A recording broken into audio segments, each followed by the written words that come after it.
título do nosso devocional hoje é Seguindo os Exemplos de Maturidade Cristã.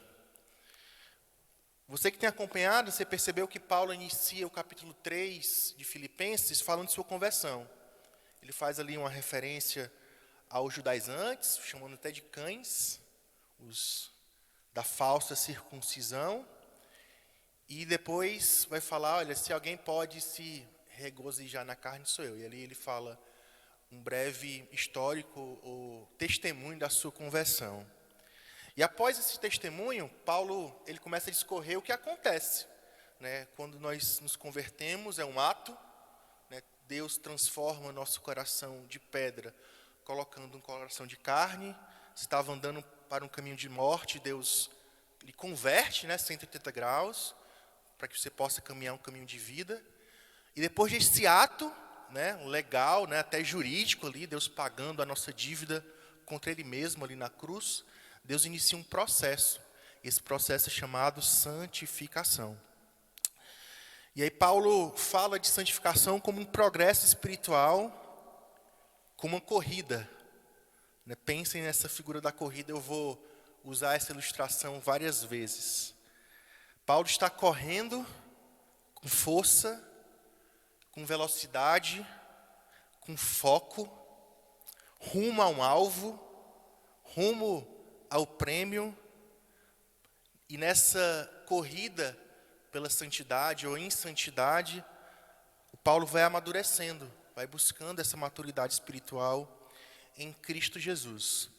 E aí nos versos anteriores, Paulo vai falar de algumas mudanças que ocorreram na vida dele e que eu espero que tenham ocorrido na minha vida que tenham ocorrido na sua vida, porque é um sinal que nós entendemos que somos miseráveis, somos carentes de graça, de misericórdia, e um dia Deus nos alcançou. Se um dia Deus lhe alcançou, como alcançou Paulo, algumas coisas mudaram na sua vida e na minha vida, e Paulo pensa isso, né, antes da gente entrar no texto em si.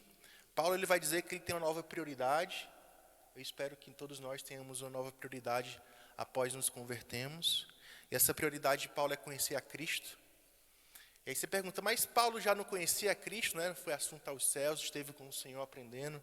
Aqui a ideia de conhecer mais, a cada dia conhecer mais. Fala muito de intimidade, de uma vida piedosa.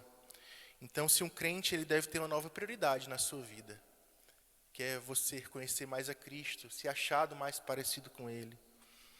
Paulo tem um novo poder. Se antes o poder estava na lei ali, em fazer, em cumprir a lei, até de forma religiosa e legalista, Paulo tem um novo poder, que é a ressurreição de Cristo. Paulo, ele também tem uma nova perseguição, que muitas vezes acompanha alguém que verdadeiramente se converteu, que é sofrer pelo nome de Cristo. Paulo, e eu espero que nós tenhamos uma nova perspectiva ou expectativa de um dia estarmos com o Senhor. Paulo tem um novo alvo a ser alcançado, ele quer a glória de Deus, ele visa a glória de Deus, ele visa o céu. Paulo, ele tem uma nova mentalidade. E aqui a ideia é que Deus, ele renova a nossa mente. Depois, Deus, ele reaviva nossas emoções. Antes você odiava a palavra, mesmo que você não a conhecesse, amava o pecado. E agora nós temos que odiar o pecado e amar a Deus, e amar a sua palavra. Antes a palavra que era amarga aos nossos lábios, ela deve ser doce. E depois de Deus ter renovado a nossa mente, de Deus ter reavivado nossas emoções, Deus reajusta a nossa vontade. Antes, aquele que não tinha vontade de vir para a igreja tem que ter vontade. Aquele que não tinha vontade, não amava a palavra do Senhor, tem que ter vontade, porque Deus vai direcionando essas coisas ao nos aproximarmos dele. Paulo, por último, tinha uma nova visão. Então, se você é um crente em Cristo Jesus, você tem que ter uma nova prioridade, um novo poder. Você deve sofrer pelo nome de Cristo. Você deve ter uma nova perspectiva, expectativa. Você tem que ter um alvo, um novo alvo para ser alcançado. Você deve ter uma nova mentalidade, uma nova visão. Perceba que tudo isso na vida cristã, isso não é fácil. Isso requer de nós esforço, isso requer de nós santificação ou santidade, isso requer de nós disciplina, renúncia, isso requer de nós que nós sigamos um padrão. Esse padrão não muda, é imutável, é a palavra de Deus. Como eu falei, irmãos, isso não é muitas vezes fácil, de nós vivemos uma vida assim disciplinada, com esforço, com santidade, com foco, com renúncia, com abdicação. Mas Deus, Ele é gracioso em seu plano redentivo para nossas vidas. Ele nos capacita, Ele nos dá graça. Suas misericórdias se renovam, assim como o sol amanheceu essa manhã. E além desse aspecto, digamos, direto de Deus, uma ação diretiva, ao nos abençoar com o seu Espírito, nos capacitando com dons espirituais, nos dando e nos renovando nossa armadura espiritual, Ele nos coloca numa comunidade. Ele não chama, não existe crente solo, não existe desigrejados. Se você um dia se converteu, você tem que estar numa comunidade. É aqui que nós nos aperfeiçoamos uns para os outros. É aqui que nós exercemos os mandamentos da mutualidade. É aqui que nós nos edificamos. Para quê? Para quê? Para que a gente possa viver uma vida diante de Deus, glorificando a Deus, proclamando o seu evangelho. É aqui que nós perdoamos uns aos outros. É aqui que nós suportamos. Obrigado, minha filha. Não lhe faltará o galardão no céu. E, irmãos, e essa é uma outra bênção de Deus para nossas vidas. Viver em comunidade. É um desafio, é difícil, nem sempre... e aí, às vezes, a gente acha que é difícil suportar o irmão, mas eu não sei se você já parou para pensar o quão difícil é lhe suportar, é me suportar. É por isso que Paulo agora falou da sua conversão, Paulo fala esse processo pelo qual todo crente deve viver, que é a santificação, e aí Paulo vai fazer uma observação, acho que ele tem isso na cabeça, essa dinâmica de que viver tudo isso não é fácil, e é impossível viver isso sozinho. É impossível que haja, já que eu tenho maturidade cristã, é impossível você amadurecer no quarto da sua casa. É aqui, nesse chão aqui, né, nesse prédio, mas envolto a um prédio de tijolos vivos, que somos eu e você, que nós vamos crescer. É por isso que Paulo começa o verso 17 dizendo o quê? Irmãos. Né? Acho que o intuito aqui de Paulo é gerar uma identificação com o que ele vai dizer agora. Uma identificação fraternal. Paulo agora vai falar como o irmão mais velho. Aquele irmão que já está mais maduro, que já viveu algumas situações, e vai aconselhar agora o irmão mais novo. E Paulo fala algo muito ousado. É difícil de falar, né? Mas Paulo, capacitado por Deus, fala: sejam meus imitadores. Irmãos, o cristianismo, ele não é aquele tipo de religião que diz assim: faça o que eu digo, mas não faça o que eu faço. Isso é hipocrisia, é um pecado chamado hipocrisia. E aqui você tem que entender que Paulo se coloca como modelo e chama os irmãos a imitá-lo, mas o sentido aqui que é imitá-lo não em tudo, mas em tudo que for na medida de Cristo Jesus. Abra sua Bíblia em 1 Coríntios 11:1, por favor.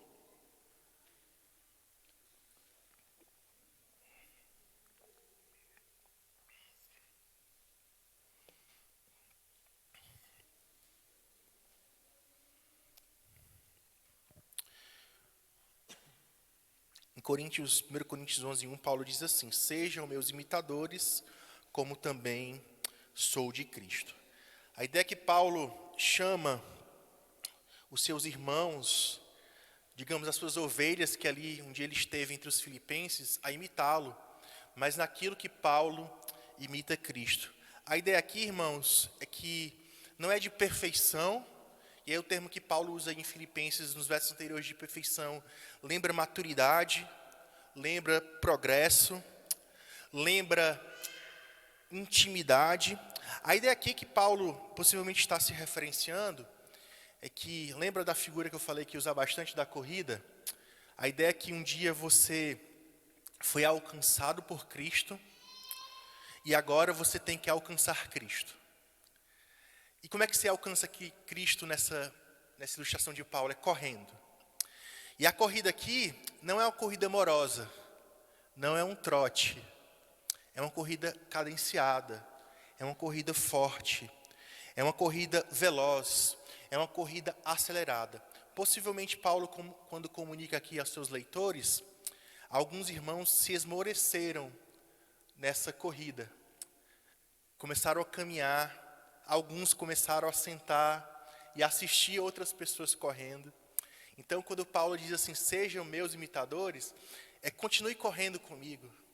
A ideia de Paulo é que existe um alvo a ser atingido, mais ou menos aquela fita da linha de chegada. E a linha de chegada aqui para Paulo está entre a vida física aqui na terra e a vida espiritual.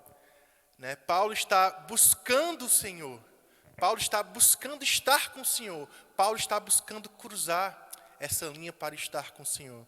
E Paulo está aqui motivando os seus irmãos a dizer, olha, seja como eu. Né? O velho apóstolo ainda tem todo o vigor para correr, para alcançar aquele que o alcançou, que é Cristo Jesus.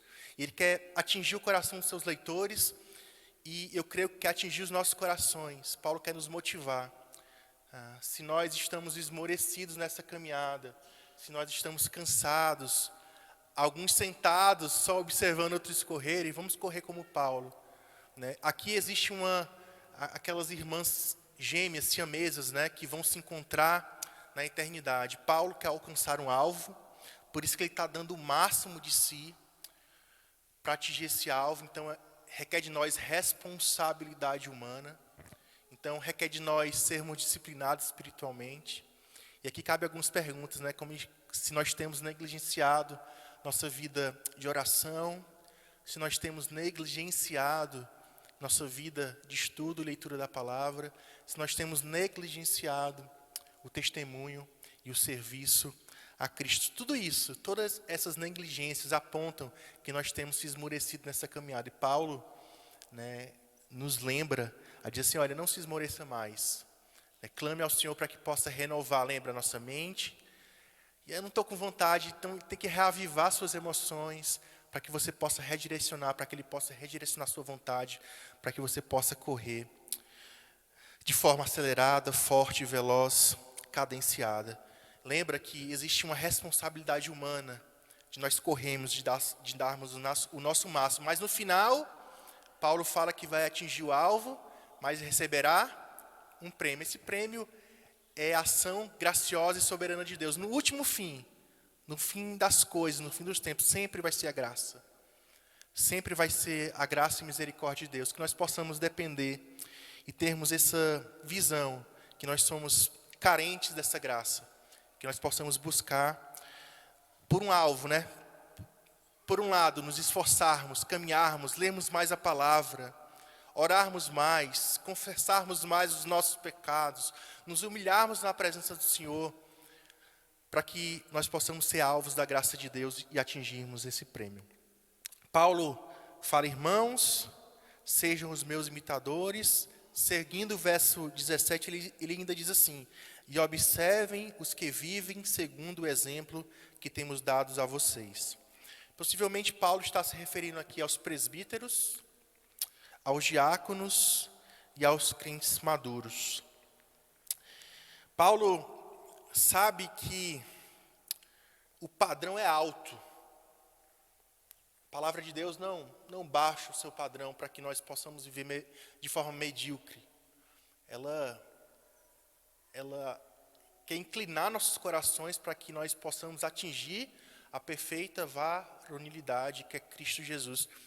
E parecer com Cristo não é fácil, irmãos. O padrão é muito alto. Né? Inclusive no amor fraternal, né?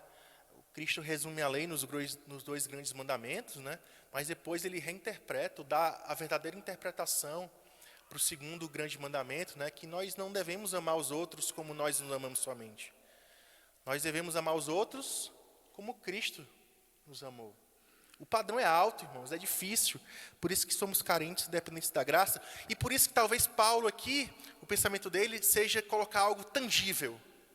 não perfeito, porque ainda somos pecadores, né? Ele fala, olha, nos versos anteriores, olha, nós não vamos atingir essa perfeição aqui na terra, mas podemos atingir uma maturidade cristã, progresso espiritual, vitória sobre o pecado. Foi esse poder que emana da cruz para nós. Então Paulo fala, olha, não só eu, mas existem outras pessoas que são maduras espirituais, que podem ser seus guias espirituais, que podem ser suporte para o seu crescimento. Pessoas que lhe impulsionam para viver uma vida cristã autêntica, pessoas que lhe amam, que lhe exortam, que lhe admoestam. Isso não é falta de amor, isso é o verdadeiro amor. Por quê? É somente para lhe ver tristinho? Não, é para fazer você mais parecidos com Jesus. Para que a gente possa imitar essas pessoas, e essas pessoas imitam Jesus, então eu vou imitar Jesus. Paulo utiliza aqui no grego uma palavra observar, que a ideia aqui é de fixar o olhar, é de mirar.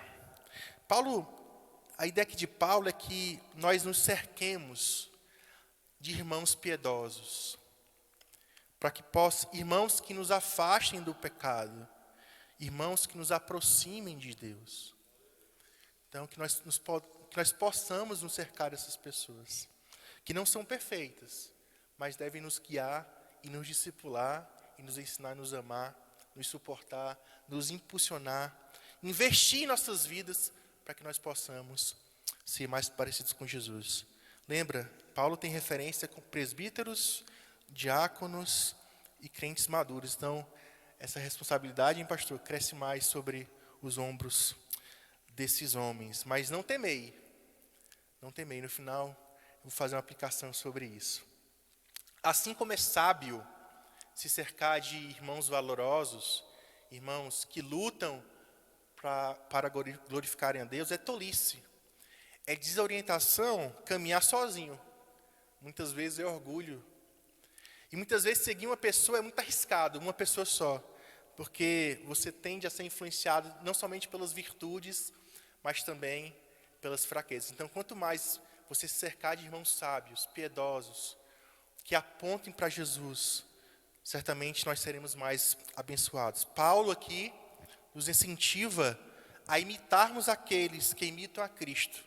E agora, Paulo vai falar de outro aspecto, né? Não só nesse cuidado, nesse incentivo, nessa admoestação de imitarmos, estarmos juntos de pessoas que glorifiquem a Deus, que têm esse coração voltado para a glória de Deus. Mas Paulo aqui vai alertar os filipenses, certamente vai nos alertar hoje, a nos apartarmos dos maus exemplos. Veja aí no verso 18 da sua Bíblia.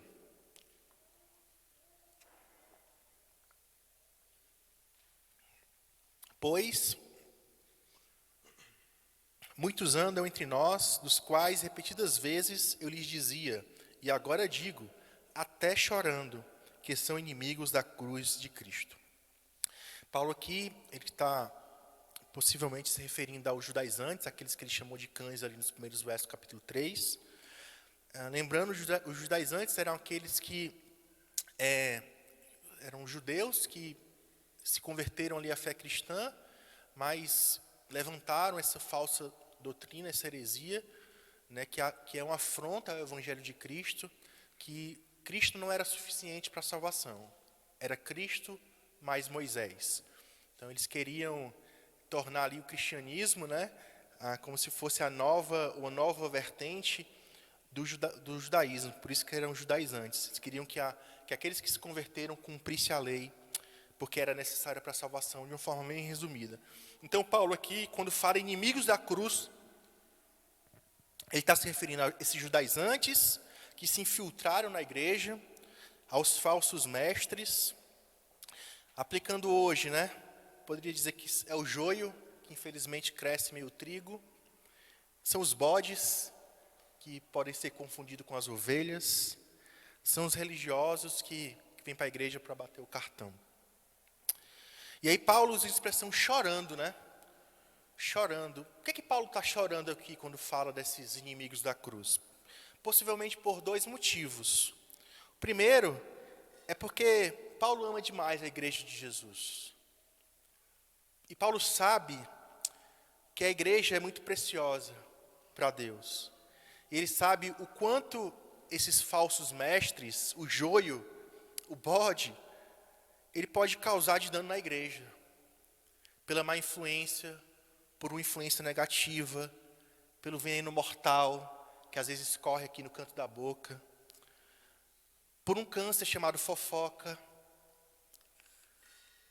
São pessoas que estão dentro da igreja, mas não estão dentro da fé. Então, possivelmente esse é o primeiro aspecto que Paulo tem chorado, né? Uma igreja que ele lutou para construir, pela graça de Deus, lutou para edificar, trazer crescimento, e vem esses homens, e tem causado dano à igreja de Deus. Então, Paulo chora e lamenta por isso, possivelmente. Um outro aspecto que Paulo pode estar chorando é pelo destino dessas pessoas. E o verso 19 vai dizer, o destino deles é a perdição. Então, lembra lá de Romanos, quando Paulo disse que queria dar a própria vida para que os seus compatriotas fossem salvos? Então, Paulo ama seu povo ali que eu falo nação. E Paulo, possivelmente, tem nessa ideia, o choro de Paulo pode apontar para esses dois sentidos, o dano causado e pelo destino deles, desses inimigos da cruz, que é a condenação eterna, que é o inferno, que é o lago de fogo. Paulo segue o verso 19 dizendo assim, o Deus deles é o ventre. Você já viu aquela expressão assim, aquele homem ali, aquela mulher acha que tem o rei na barriga? É mais ou menos o que Paulo está falando aqui. A pessoa tem essa vontade própria como uma autoridade divina. Se não for do jeito dela, se não for o que ela quiser, ela não se submete à palavra de Deus. E aqui Paulo se refere ao ventre, né? Então o ventre ali a gente tem que ter ideia, quando a gente lê a Bíblia, a gente tem que sempre se lembrar que é um judeu que está escrevendo. Então o judeu ele era muito figurativo, muito ilustrativo. Então aqui a ideia do ventre para o povo ali oriental era das emoções. Então quando Paulo está falando assim, o Deus deles é o ventre, então eles têm no ventre essa autoridade divina. Essa autoridade divina para eles que manda na vida deles. E o que seria esse ventre aqui? De uma forma bem suncita, seria os apetites carnais. De todas as formas. Comida, bebida, sexo, poder, influência, dinheiro, orgulho e soberba. Essas pessoas que têm o ventre como seu Deus, Deus aqui com D minúsculo, elas vivem para satisfazer os seus apetites carnais. Seja comida, bebida, sexualidade ou sexo desenfreado, sexo pecaminoso, poder, dinheiro, influência, orgulho e soberba. Paulo continua dizendo que a glória deles está naquilo que deveriam se envergonhar. Algumas traduções trocam ou interpretam esse envergonhar como infâmia, como nudez, como imoralidade. Aqui são pessoas que trocaram a liberdade de Deus por libertinagem. E o grande mal aqui é que elas não vivem somente dessas formas. O legalista é aquele que, além de viver desgraçadamente dessa forma, ele quer que você viva da mesma forma que eles vivem, que não é segundo a palavra de Deus. E Paulo termina o verso dizendo assim, visto que só pensam nas coisas terrenas. Essas pessoas vivem exaltando a sua vanglória, elas se acham melhores umas que as outras, o que importa para elas é o hoje, é o agora, elas não vislumbram o céu e que um dia vão prestar contas de tudo que aqui fizeram na terra. Por fim, eu queria deixar algumas aplicações para a igreja essa manhã. Primeiro, cuidado com os maus exemplos, né? Vou inverter aqui a ordem que Paulo discorreu em seu texto.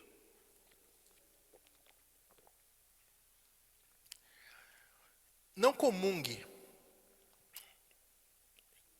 com o mau exemplo. Não dê tapinha nas costas. Não dê aquele sorrisinho amarelo. Quando algum irmão vier lhe contar uma piada pecaminosa. Não alimente esse tipo de postura. Martin Luther King, né? Uma das frases mais conhecidas dele é: eu não estou preocupado com o barulho dos maus, mas eu me preocupo com o silêncio dos bons. Como é que eu posso aplicar isso, né, nesse texto hoje? Muitas vezes o que nos preocupa aqui na igreja não é somente o mau exemplo, que muitas vezes é radiante, é vislumbrante, é influenciador, mas nos preocupa é a falta de influência daqueles que deveriam influenciar, que deveriam se posicionar. Então, infelizmente, nós estamos aqui, a igreja é vista como um grande hospital, né, de pessoas, um doente ajudando outro doente aqui, mas pecadores redimidos. Mas, infelizmente, existem pecadores redimidos que são imaturos ainda na vida cristã, e outros que ainda nem entenderam ainda o Evangelho. Então, que nós possamos não ser incentivadores dessas posturas, mas em amor, exortá-los, admoestá-los, discipliná-los. Lembra que isso é amar de verdade, segundo o padrão da santa doutrina. Então, primeira aplicação, cuidado com os maus exemplos. Na quarta-feira nós tivemos o PG lá em casa, e aí nós refletimos lá com o Christian, que foi ao retiro, sobre a questão da unidade na igreja, e nós fizemos algumas perguntas para incentivá-lo ali, né? Eu fiz 3 perguntas para incentivá-lo. A primeira era por que Deus preza tanto por unidade, né? Por que Deus preza por unidade? E aí a gente olhou para a Trindade, né? E a gente, na Trindade, entende um pouco disso, né? Deus nunca esteve só, né? Deus é um ser que está aí, é o Deus triuno, e Deus reflete isso para o seu povo.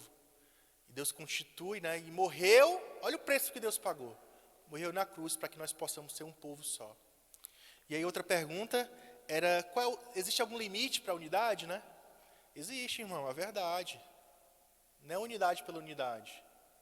Né? Não é unidade de clube, que não é um clube. É que é a igreja do Senhor Jesus. Né? Então a nossa unidade está firmada na verdade. E a terceira pergunta foi, qual é o preço a pagar pela unidade? Né? E aí o Christian matou assim, dizendo que é a própria vida, né? É o exemplo do mestre, né? É a própria vida. Mas no nosso contexto mais tangível, como Paulo fez aqui, talvez é o nosso desconforto. É o seu desconforto. É o nosso desconforto para que nós possamos sair muitas vezes de uma vida espiritual medíocre, para que nós possamos avançar e abençoar outras pessoas em Cristo Jesus. Então, primeiro, cuidado com os maus exemplos. Segundo, não só cuidado, né? Paulo tem muito dessa dinâmica no Novo Testamento, né? Paulo não diz só, não façam uma coisa. Ele diz, façam outra coisa, né? Não só se dispam, né, despido do velho homem, mas se revestivam do novo homem. E aqui a ideia de Paulo aqui, pegando essa linha, cuidado com os maus exemplos, em contrapartida, nos cerquemos dos imitadores de Cristo. Como é que eu faço isso, né? É dito aqui, e aqui eu vou pedir licença, né, que eu não sou de Brasília, mas não só eu digo, mas muitos irmãos que eu tenho convido dizem, né, que aqui em Brasília, geralmente, as pessoas vivem mais em sua casa, né, digamos assim, são mais individualistas. Né, cada um vive no seu quadradinho, tem esse aspecto mais, em contraste com o cenário que eu vivia, talvez mais acalorado. Infelizmente, me parece que isso entrou dentro da igreja. Né? Você vive a sua vida, eu vivo a minha, está tudo bem. Mas a igreja tem que agir diferente. Não só aqui em Brasília, não só no meu estado, não só no Brasil, mas no mundo. A gente tem que desenvolver a hospitalidade. A gente tem que receber os irmãos nas casas uns dos outros. Né? Que a gente possa fazer essa diferença, né? Você convide o irmão para a sua casa. Para só tomar café, não só isso, né? Para orar, para falar da palavra de Deus, para se discipular mutuamente, para dizer, irmão, estou sentindo a sua falta. Irmão, eu percebi isso na sua vida, a palavra de Deus não concorda com isso. Que a igreja de Deus possa ir contra a maré do mundo. Que a igreja de Deus possa aquecer os corações, para que isso possa ser um testemunho das nossas conversões e da comunhão que nós devemos ter uns com os outros. Amém? Amém, igreja? Amém. É assim que você se cerca de imitadores de Cristo, em discipulado mútuo, em comunhão, em hospitalidade, em ser suporte um para o outro, confessando os pecados uns aos outros, amando uns aos outros, perdoando uns aos outros, sendo incentivo uns aos outros, impulsionando uns aos outros. Lembre, irmãos, às vezes a gente é muito orgulhoso, né, no sentido assim, eu não quero ser servido. Eu posso servir, mas eu não quero ser servido. Eu vou lhe dar ali, eu estou indo para tal canto, né? Irmão, você quer uma carona? Não, irmãos, eu vou com você, só se você estiver indo para tal lugar. Né? Você não quer que o irmão se sacrifique para lhe servir. E o verdadeiro serviço, ele está envolto de sacrifício cristão. Às vezes você vai perder o seu tempo, você vai não perder, mas investir o seu tempo, investir recursos, investir a sua paz, para poder ver o outro irmão crescer. Né? Isso Deus me ensinou na prática, né? Quando eu vim para Brasília, há 2 anos atrás, uma família nos acolheu, né? E ali Deus me constrangeu em amor, porque talvez eu tinha isso muito duro no meu coração. Quero servir, eu sirvo, estou aqui pau para toda obra, mas ser servido, receber uma oferta, não precisa, irmão, não precisa. Não precisa. E às vezes isso demonstra orgulho no nosso coração. Então, permita ser servido, se permita ser admoestado. Né? Quando alguém for lhe dar uma orientação, abaixe as orelhas. Né? E perceba se há uma palavra de Deus para a sua vida, para que você possa ser mais parecido com Jesus. Nesse sentido. Então, se permita ser servido. Deus tem me ensinado isso. Né? A aprender a ser servido, a quebrar essa casca de orgulho do meu coração. Cuidado com os maus exemplos, nos cerquemos de imitadores de Cristo. Mas, Joí, está difícil cercar de imitadores. O padrão está muito raso. Portanto, irmão, seja um padrão. Essa é a minha última aplicação para essa manhã. Seja um padrão. Um padrão em intimidade com Deus, um padrão em devoção, um padrão em serviço, um padrão em exemplo, um padrão em amor. Invista na vida de outras pessoas, forme, lidere, arraste nessa corrida para que nós possamos alcançar o alvo, que é Cristo Jesus. Isso aqui não é legalismo, irmão. Querer ser mais parecido com Jesus não é legalismo. Legalismo é pecado. Isso aqui é um incentivo e uma ordenança que Paulo nos dá. Olha, sejam meus imitadores. Então, seja um padrão. Né? Isso aqui é uma pancada nos nossos dias de hoje. Por quê? Porque requer sacrifício. Isso dói. Né? Você vai ter que viver uma vida mais próxima de Deus, lutando contra o pecado. Né? Eu não estou falando de perfeição, mas estou falando de uma coisa que a palavra de Deus nos fala que é possível, que é maturidade. Então, que nós possamos, principalmente os homens dessa igreja, que nós possamos sair da zona de conforto de uma vida espiritual medíocre. Que você possa se colocar diante de Deus para ser um líder, para servir. Isso vai ficar mais difícil no seu tempo. Vai ficar mais difícil com a gestão do seu tempo. Mas isso visa a glória de Deus, isso visa a edificação da igreja. É assim que o padrão de Deus construiu para a sua igreja. Então, homens, se aproximem do Senhor Jesus, seja com os joelhos dobrados, seja com leitura da palavra, seja liderando o seu lar de uma forma piedosa, seja servindo a igreja, seja você novo, seja você velho, sempre há tempo e disposição de você se tornar o padrão e influenciar outras vidas. Amém? Vamos orar. Senhor Jesus, te clamamos misericórdia, pois somos carentes da tua graça e misericórdia. Ser conosco, que o Senhor possa comunicar das tuas verdades ao nosso coração. Deus, que o Senhor possa nos dar discernimento para que nós possamos nos afastar dos maus exemplos, não comungar, exortar, admoestar em amor, para que essas pessoas possam sair dos maus exemplos.